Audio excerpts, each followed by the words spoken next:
कैसे हो सारे। आई होप आप अच्छे होंगे। और मैं विक्रम आज आपके लिए एक इम्पॉर्टेंट अपडेट लाया हूँ।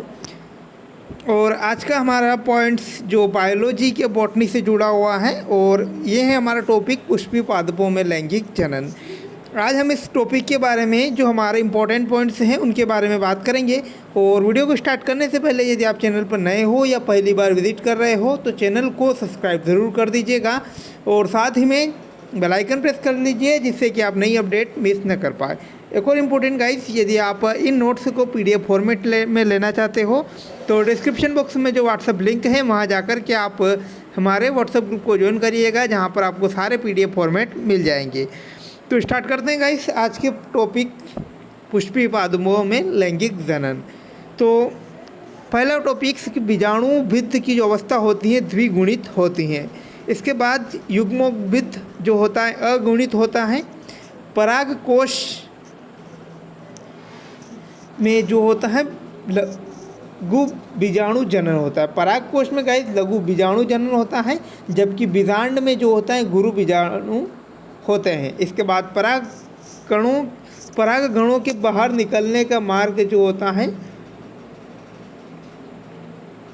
स्ट्रोगियम कहलाता है। इसके बाद पराग कणों का जो पोषण होता है वह पराग कण के जो टेपिटम जो परत होती है उसके माध्यम से यानी उन कोशिकाओं के द्वारा होता है।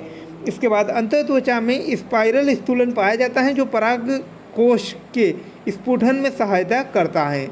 इम्पोर्टेंट पॉइंट्स गाइस की जो पराग कण होता है उनकी त्वचा में स्पाइरल स्थूलन पाया जाता है जो कि पराग कोश के जो पराग कण होते हैं उनके स्फुटन में सहायता करते हैं।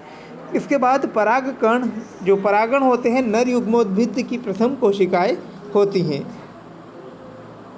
इसके बाद पराग कण का बाह्य चोल जो बना होता है स्पोरोपोलिनिन का बना होता है जो कि रसायन और जैविक अपघटन के प्रति प्रतिरोधी होता है। इसके बाद परपरागण प्रजातियां बाह्य चोल पीले रंग चिपचिपे पदार्थ को स्रावित करती हैं जिसे पोलन कीट कहते हैं। इसके बाद द्विबीजपत्री पौधों में 3 जनन छिद्र होते हैं, जबकि एक बीजपत्री पौधे में 1 जनन छिद्र होता है। ये गाइस सारे पॉइंट्स जो हैं सारे बहुत इंपॉर्टेंट हैं। यदि आप एमपीबीबी से जुड़ी हुई जो दहेट हो या प्री वेटनरी फिशरिंग टेस्ट हो या फिर पीएटी हो, तीनों ही एग्ज़ाम के लिए ये बहुत इंपॉर्टेंट बनते हैं। इसके बाद एक से अधिक परागनली जो निकलती हैं वह निकलती हैं मोलवेसी और कुकर बिटेनी कुल के पौधे में। इसके बाद पराग नली के विकास के लिए जो सबसे अधिक आवश्यक तत्व है वह होता है बोरान। इसके बाद बीजाणु को गुरु बीजाणुधानी भी कहते हैं। और भ्रूण कोश में 7 कोशिकाएं और 8 केंद्रक होते हैं। बहुत ही ज़्यादा इम्पोर्टेंट गाइस, जो भ्रूण कोश होते हैं उनमें 7 कोशिकाएं और 8 केंद्रक होते हैं। इसके बाद हम बात कर लेते हैं बीजांड के बारे में कि बीजांड कितने प्रकार के होते हैं। पहला होता है ऑर्थोट्रोपस। ऑर्थोट्रोपस जो होता है सीधा होता है और नग्न बीजपत्री पौधों में पाया जाता है, विशेष रूप से काली मिर्च में ये देखने को मिलता है।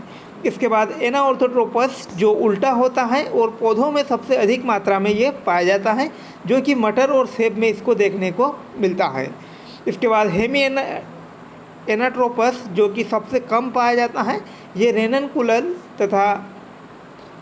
रेननकुलस जो पौधा होता है उसमें पाया जाता है। इसके बाद एम्फिएनाट्रोपस जो होता है नींबू और नारंगी में पाया जाता है। इसके बाद जो वृक्काकार ये जो होता है मिरबिलिस जलाफा जो पौधा होता है उस पर पाया जाता है। इसके बाद कुंडली जो होती हैं ये होती हैं अपने नागफनी और कैक्टस में। इतने प्रकार के जो होते हैं गाइस 6 प्रकार के टोटल बीजांड होते हैं। ये सबसे इम्पोर्टेंट पॉइंट्स हैं और यहाँ से कई क्वेश्चन निकल कर आ सकते हैं, इसलिए आप इन्हें अच्छी तरह याद रख लें। इसके बाद नेक्स्ट कि आवर्त बीजियों में मादा युग्मोद्भिद भ्रूणपोष होता है।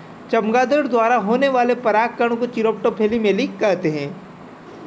चिरोप्टोफेली जो कहते हैं चमगादड़ द्वारा होने वाले परागकण को। इसके बाद बंद पुष्पों में होने वाले परागकण को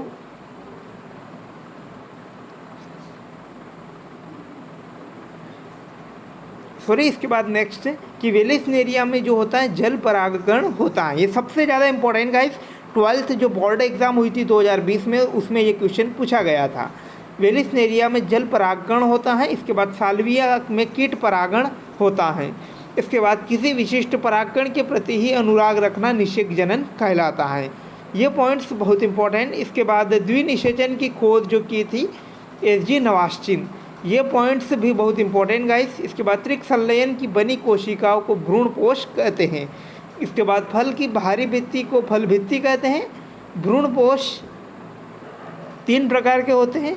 पहला कोशिकीय भ्रूणपोष, सेकंड स्वतंत्र नाभिकीय भ्रूणपोष और थर्ड जो होता है हेलिबियल भ्रूणपोष। इसके बाद नेक्स्ट बीज परिपक्व बीजांड होते हैं और एक बीजपत्री बीज में एल्यूरान का स्तर पाया जाता है। इसके बाद अंडाशय से विकसित होने वाले फल को सत्य फल कहते हैं। ये इसका जो एग्जाम्पल हम देखें तो ये है सेव फल। इसके बाद विविपेरी क्या है, तो फलों के अंदर बीजों का अंकुरण होना विविपेरी कहलाता है। इसके बाद स्पर्मोलॉजी, यह बीजों पौधों के बीजों का अध्ययन। इसके बाद नेक्स्ट सबसे बड़ा पुष्प जो है रेप्टिसिया। इसके बाद सबसे बड़ी वृत्तिकाग्र, सबसे बड़ी जो वृत्तिकाग्र होती हैं वह मक्का की होती हैं। इसके बाद सबसे बड़ा परागकण तो ये होते हैं मिराबिलिस जलाफा पौधे का। Important points guys. इसके बाद नारियल के फल में पाए जाने वाला जो भ्रूणपोष होता है वह तरल केंद्रीय भ्रूणपोष होता है। ये पूछा गया था गाइस नीट 2017 एग्ज़ाम में, तो इम्पोर्टेंट क्वेश्चन है ये, इसलिए आप अच्छी तरह इन्हें ध्यान रखें। इसके बाद अलैंगिक अनिषेक जनन को जो कहते हैं बिंकलर कहते हैं अनिषेक जनन को। सबसे छोटा परागकण जो होता है वो मायोसिन में पाया जाता है। इसके बाद पेरिप्रम बीजांड काय का भाग होता है। इसके बाद पक्षियों द्वारा होने वाले परागकण को जो कहते हैं ऑर्थिनोफिली। इसके बाद वर्सिटाइल परागकण जो कि कीट परागण कहलाता है। इसके बाद बहुकेंद्रीय अवस्था जो नारियल का तरल भ्रूणपोष होती हैं। इसके बाद नर युग्मोद्भिद का नर युग्मक का निर्माण जो होता है पराग कोशिकाओं में होता है। निषेचन के बाद अंडाशय फल बनता है और बीजांड द्वार से पराग नलिका निकलती है जिसे पोरोगेमी कहते हैं। इसके बाद परागकण के अध्ययन को पेलिनोलॉजी कहा जाता है। ये 2 पॉइंट्स इंपॉर्टेंट हैं। परागकण के अध्ययन को पेलिनोलॉजी कहा जाता है। इसके बाद सुपारी तथा खजूर कठोर भ्रूणपोष होता है।